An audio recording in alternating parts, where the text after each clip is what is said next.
কখন কবিতা লিখব আর কখন যুদ্ধ করব, উক্তির আড়ালেই কি যুদ্ধ শেষের ইঙ্গিত দিলেন নুসরাত জাহান? বন্ধুরা, বিস্তারিত জানতে ভিডিওটি না টেনে শেষ পর্যন্ত দেখতে থাকুন।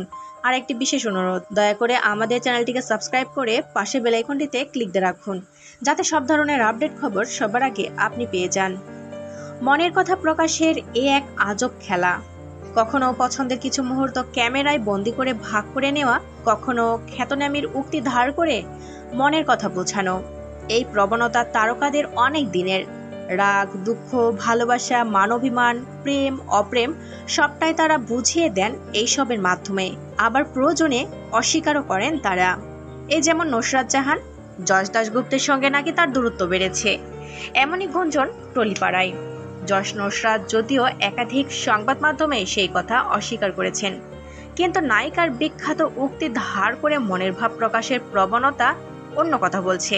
গতকালকে তিনি ভালোবাসার মানুষের থেকে প্রেমের চিঠি পেয়েছেন, এরকম একটি গান দিয়ে কিছু মুহূর্ত ঝলক আকারে আকারে ছড়িয়ে দিয়েছেন। আর এজন্যই সকাল সকাল ভিন্ন সুর। এদিন নুসরাত জাহান লিখেছেন, কলম তরবারির চেয়ে শক্তিশালী নয়, আবার কলম যুদ্ধ জিততে পারে না। ঠিক যেমন কবিতা লিখতে পারে না তরবারি, তাই শক্তিশালী হাত জানে কখন কলম তুলে নিতে হবে, কখন তরবারি। নায়িকা কবিতা লেখার মেজাজে নাকি যুদ্ধং দেহি মনোভাব তার জানার উপায় নেই। টলিউডের আন্দাজ, দুই বিপরীত মেরুর অনুভূতি বুঝি খেলা করছে নায়িকার মনে। সম্ভবত সেই জায়গা থেকেই এমন ধরনের বক্তব্য। তবে কি যুদ্ধ শেষে সন্ধির ইঙ্গিত দিলেন এভাবেই? অভিমান মুছে অনুরাগের যশ নুসরাত? এই প্রশ্নের জবাব অবশ্য এখনো পর্যন্ত পাওয়া যায়নি।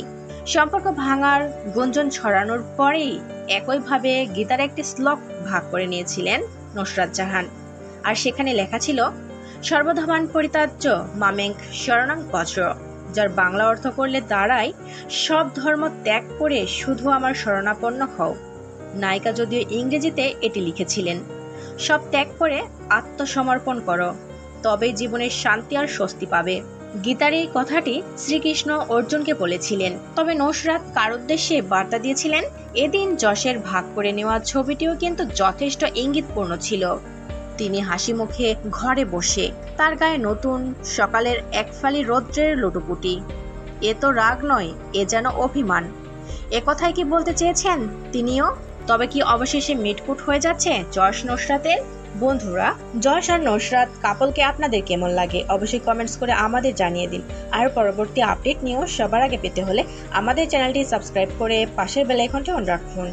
এতক্ষণ সাথে থাকার জন্য ধন্যবাদ।